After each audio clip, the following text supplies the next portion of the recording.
save me your prayers. I keep a record of the wreckage in my life.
Well, we started writing on the beat. It was like really angry, so I knew I wanted to yell, and I just wasn't sure about what. Yeah. So I started writing. I actually wrote the verses first because they were kind of like a poem. I wrote the I've tasted blood and it is sweet. I've had the rug pulled beneath my feet. Those parts, and then it was like I'm saying so much right now. Writing the chorus was kind of hard because it was like, how do I sum up all these different subjects I'm touching on in all these verses? And then it kind of just like, I don't know. I was thinking back to this experience I had on, like, I was doing a red carpet, and this photographer was like, smile, Halsey, smile, smile, smile. And I was like, I'm not really a smiler, dude. I'm sorry. Which, like, I am, but not. I just didn't feel like it. Yeah. And he, like, got mad. He, like, literally, like, threw his camera. And, like, turned to the person next to me and was like, ugh, she never smiles. She's such a nightmare. And, like, that experience, like, really resonated with me. Because I remember walking off the carpet and then going back to my dressing room, being really upset. Like, you know, looking for a manager, looking for my friends, and being like, did you hear that guy? Like, that's just okay that guy just like did that and just like talked to me like that and just like whatever. And I remember I was so affected by it, and I was like, you know, this experience is something that's been happening to me my whole life. That's nothing to do with being on a red carpet. It's like you get catcalled walking down the street when you're a kid, and like, you know, you get bothered by some jerk when you're at work and you're a teenager. Like, these experiences are really universal. And so that's when I kind of knew that I wanted to touch on that subject. It just happened to coincidentally happen while we were going through like a serious attack on women's rights in the United States, and so the timing of it was kind of like impeccable. I think that there was like a lot of things that like felt really cohesive to me at the time, and so it made sense to kind of riff off of them one by one. Obviously, like, touching on all these subjects is difficult to begin with, let alone doing so in a way that's like rhymey and like easy to listen to, I guess, in a weird way. I think there's a couple parts, like, obviously men catcalling women leads to like a whole other perspective, which is the exploitation of women's bodies, which leads to a whole other perspective, which is female insecurity as a result of that exploitation. So this thing was kind of just like on a journey of its own, and I was just kind of like writing. There's one part in particular where I say, I've pinched my skin in between my two fingers and wished I could cut some parts off with some scissors. And at first I was kind of nervous to put that part in because obviously it's a little graphic, but I knew I had to keep it in. When every woman that I played the song for went, I have literally had that exact same thought. I've literally wished I could cut parts of me off in moments where I didn't like how I looked. It's like, obviously it's a commentary on plastic surgery, but also just like that kind of, that body dysmorphia, that feeling of, you know, hating parts of yourself so much you would cause yourself pain to remove them in such like a heinous, gruesome way. And then a lot of men who heard that part were like, is that real? Like, do you really feel that way? And I was like, yeah, a lot of us do. And that's when I knew it was like important to keep that kind of thing in. The second verse was like, I've been polite, but won't be caught dead letting a man tell me what I should do with my bed. That part was a really important lyric for me to put in.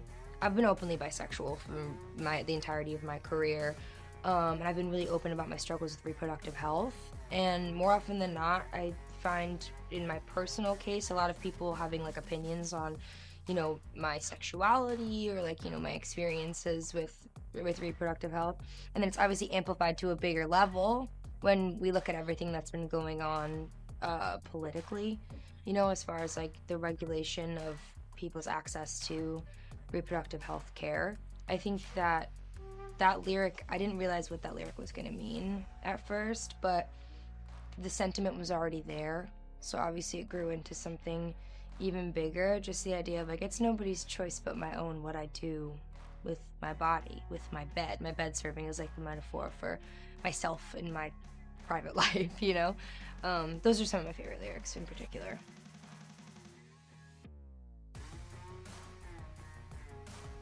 So I was in the studio with Benny Blanco working on the third album, and we'd kind of been like really inspired with like 90s rock, like early 2000s kind of stuff. Like I'd been listening to a lot of like Blondie, a lot of t.A.T.u, a lot of Gwen Stefani, and just like thinking about that like energy, and thinking about how I hadn't really had a song on the radio yet where I was yelling. And during my live show, I'm yelling a lot. My fans really know me for that. Like, a lot of people who hear my stuff on the radio probably think of me as a more like sensitive, emotional, you know, kind of girl. But if you listen to my albums, they're like just jam-packed full of these like angry F.U. songs. So sometimes people come to the concert because they hear me on the radio and they show up and they, you know, they want to hear Closer or like Now or Never or Bad at Love. And then I come out in a ski mask and fishnets, like jumping into the crowd, and they're like, wow, this is not what I was expecting. So we were in the studio kind of riffing on how do I make a song that is melodic and catchy that everyone's gonna like relate to, but also has that grit and that anger and that passion that I see in my fans in the crowd every night. And I had already been thinking about the kind of like the catcalling concept, and the two things just felt, it was like an immediate like light bulb. I think I wrote both those verses in probably like 2 minutes. Yeah, like I literally sat down on my phone and was just like, from I've tasted blood and it is sweet down to I'm tired and angry with somebody should be. It was just so on my heart that I kind of just like spit the whole thing out. And then we like riffed on the chorus for a while. And I was just like, what is gonna make people from the first listen just hear that, "I!" And like when we hit that note, I was like, oh, this is great. It's amazing. I knew it was ready when I played it for some of my female friends, and they were like, you know, this hits so close to home for me. And I played it for some of my male friends, and they're like, this makes me want to break stuff. I was like, good, that means it's done.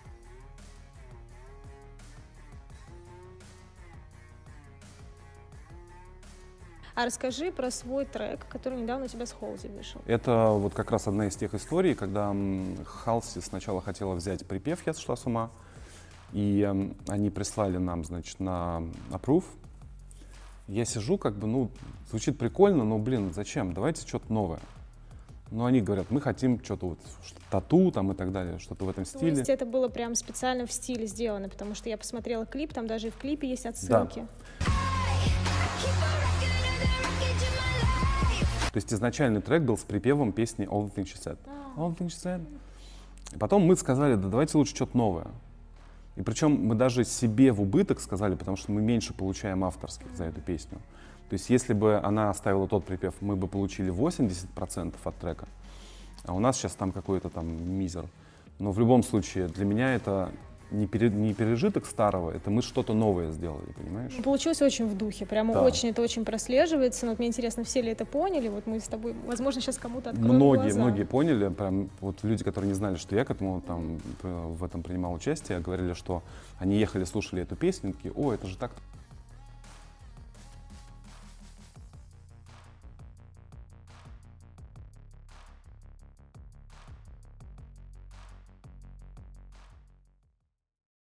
To smile for, I waited a while for a moment to say I don't owe you a goddamn thing.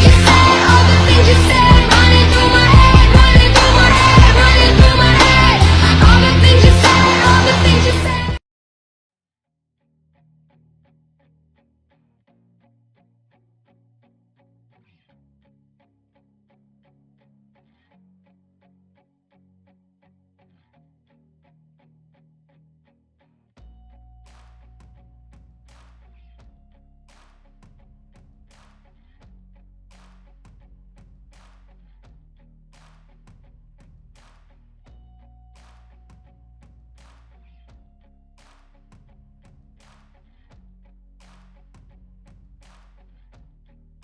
The last performance of the song, in true Halsey fashion, will probably have some clues in it, but that's about all I can say. The colors are on purpose. And maybe I'm the one who put you up there. I don't know why.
Now I lay me down to sleep.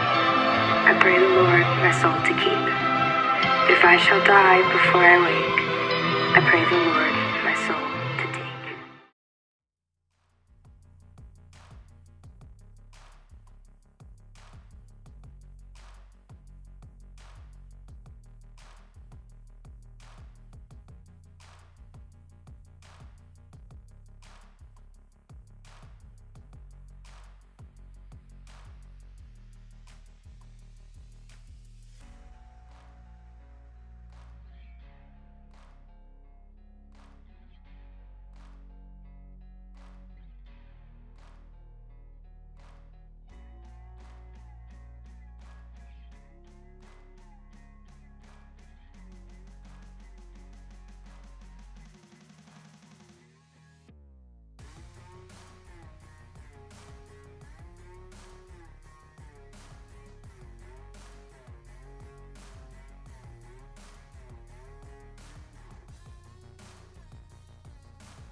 A real nightmare, so save me your prayers. Keep my exes in check in my basement, cause kindness is weakness, or worse, you're complacent. I could play nice or I could be a bully. I'm tired and angry, but somebody should be. Someone like me can be a real nightmare, completely aware, but I'd rather be a real nightmare than dying away. Nothing to smile about, God knows it's awful. I waited a while for a moment to say I don't owe you a goddamn.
I have a song called Nightmare that I put out a couple years ago, and it coincidentally came out around the same time as an abortion repeal in the US and a global gag rule repeal. And so it was a really interesting thing that happened is that some people were saying to me, wow, you couldn't have timed this more perfectly. Like, how did you know you were gonna put out this like angry feminist anthem and then this was gonna happen? Like, who could have thought?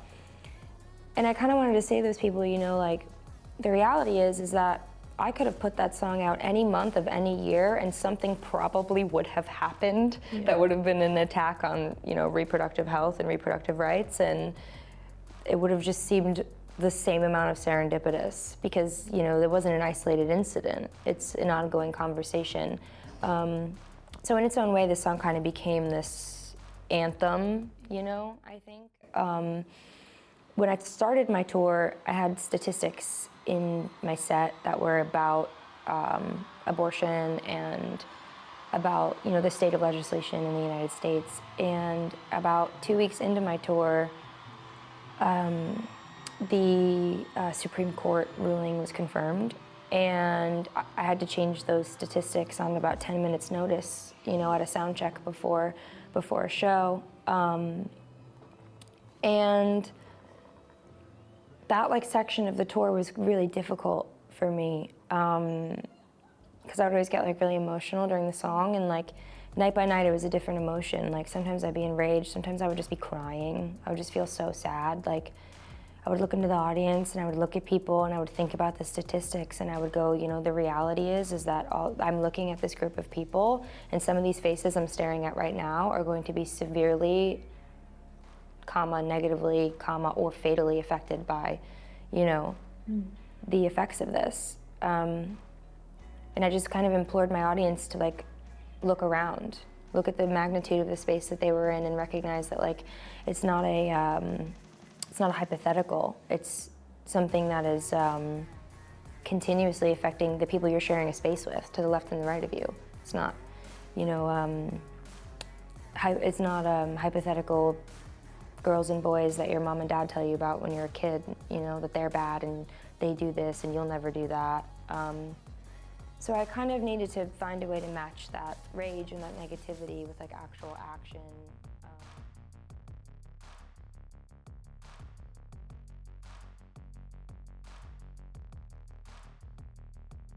When I started writing it, I didn't let anybody hear it. Nobody heard Nightmare until probably a week before it came out. So did you just grab Benny and grab Yes. Cashmere Cat? Yes. My label didn't even hear the song until a week before. We didn't even have the final version of it when I shot the music video. Whoa. Yeah, I was just like, we had the song, but I'm saying we didn't have the final production and all that stuff. Because I needed to know from the bottom of my heart that I was putting that out because I believed in it. And I also didn't want to risk having people be like, this is a little risky. You just had a #1 without me. Do we really want to try this? I don't know if it's going to work. I needed to know that I was putting it out because I believed in it. And I was like guns a-blazing, like would die in the trenches for this song. This is the song. And then that way, if it came out and it failed, I only had myself to blame. It's on you. And then if it comes out and it works, it helps me create a model for like what I'm doing because I made those decisions on my own. And obviously that's not that different from how I've made everything else, but it's like, it eliminates the indulgent process of everyone telling you how good it is before you put it out.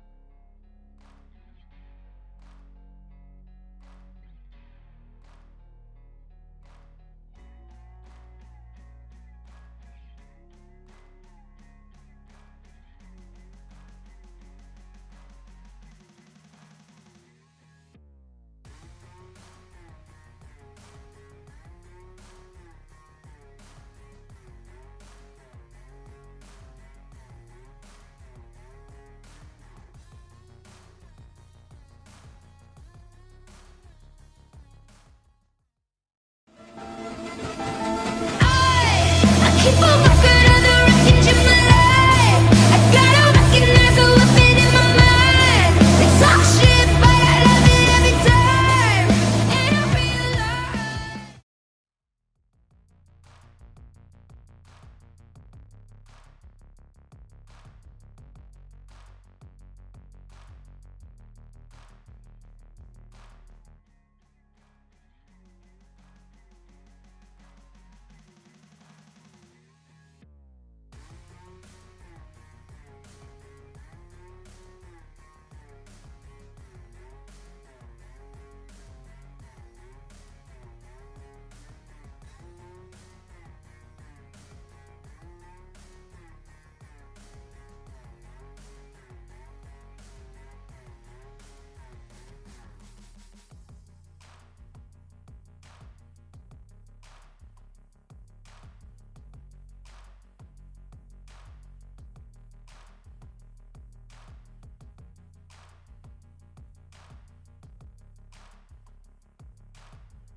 We don't like it like this. We don't think it's gonna be a big hit like this. I think it needs to be like emotional and slow.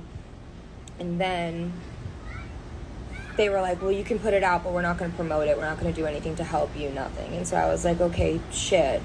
So I went and we reproduced it. We made it more of like a classic pop record.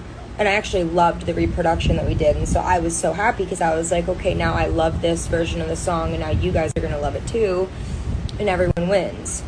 So then they got that version of the song and then they were like, well, no, you need to put out a big pop song. And I was like, guys, you asked for a pop song. I gave you a pop song. I gave it to you my way. the way that I'm gonna do it. I've been doing this for years, and I've never been someone who's gonna like concede. And they were like, okay, well, you can do whatever you want, but like, you know, we're not gonna give you anything, you know, we're not gonna help you promote it at all. So I finally convinced them to like this version of the song, and I produced it with Max Martin, who is one of the most like iconic pop producers of all time. I've never worked with him before, but he produced the record. Sounds amazing, so fun. I'm really excited to be back on the radio, because I haven't been on the radio in years, and it's like a fun summer song, and it's really emotional and personal to me. I filmed a music video, and Alev directed it, so it was like really personal and really special that he did that. And we had a release date, and they were like, we don't want to release it. And I was like, what the fuck is going on now? What is the problem? There's always a problem with this song. And they were like, we're not letting you can't release it. And I was like, why? And they were like, because research shows that 80% of new music is discovered because it goes viral on TikTok. And I was like, that's cool. I don't really fucking care.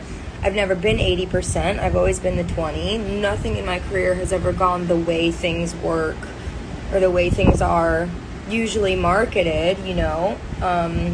Badlands didn't even have a singer, because my fans, like, they support the records and they become invested. So they wanted me to do a 6 TikTok campaign over the course of a month, where we slowly and organically make the record go viral. I don't know how to do that. I wish that this was like a fucking bit. I wish this was a joke. I wish that I was doing this to like get attention, but I'm just sick of it. And like, I've never had such a hard time putting out a song in my entire career, ever. And this happens all the time. I was like, Bad at Love is a hit, and they were like, no, it's not. I finally convinced them to let me put it out. Hit. I wanted to drop Without Me. They wanted me to wait a year to put out Without Me. And I was like, no, I want to put it out now. Put it out. That song is Diamond. It's one of the biggest songs in my career. You Should Be Sad. They didn't think that song was a hit either. Here we are. This Nightmare. They didn't even want me to put out Nightmare at all. They were like, no, this isn't it. And we all know how we feel about Nightmare.